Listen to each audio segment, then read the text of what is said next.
Morning বন্ধুরা। আজ সকাল সকাল আমাদের কাছে চলে এসেছি নতুন একটা ভিডিও নিয়ে। তোমরা হয়তো ভাববে এই থালা নিয়ে আমি কী করছি করে। আসলে আজ সকালবেলায় প্রথমে আমি স্নান করলাম, মঙ্গলবার ঠাকুর পুজো করলাম, তারপরে এলাম। তো জল খাবার খাওয়া হয়, কেউ খাওয়ানো হয়নি, কী করবো, তাই আমি নিজেও খেতে বসেছি। আজকে আমাদের হচ্ছে জল খাবারে আলু কুঁদরি ভাজা তরকারি আর রুটি খাচ্ছি করে। আর এই এখানে নিয়ে বসেছি, ওই ও যেমন খায় কলা চটকানো, কলা পেস্ট, কলা পেস্ট করে। তো আমি নিজেও খাচ্ছি আর ওকেও খাওয়াচ্ছি। তো ভাবলাম তোমাদের সাথে সেটাই একটু শেয়ার করি যে ও খাচ্ছে কিনা দেখো। আর এর তো শুধু দুষ্টুমি, হাতে আমার একটা রুটি পেয়েছে, এখান থেকে রুটি ছেঁড়া, ওই রুটি ছেঁড়াটা নিয়ে বসে আছে। আর নিজের খাবারে এই দেখো, নিজের খাবার হাত দিয়ে সরিয়ে দিচ্ছে, দেখছো?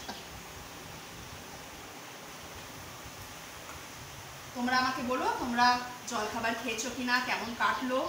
আমি এই নতুন শুরু করেছি, আমার ছোট্ট বাচ্চা আছে, এই শুরু করলাম আমাদের মঙ্গলবার করা। তো শ্রাবণ মাসে তো সোমবারও পালন করছি আর মঙ্গলবারও করছি, তার সাথে বাচ্চা মানুষ, সংসার সবই চলছে একসাথে। তোমাদের হেল্প, তোমাদের সাপোর্ট দরকার, তাই লাইক করো, কমেন্ট করো এবং অবশ্যই আমার চ্যানেল সাবস্ক্রাইব। টাটা বন্ধুরা।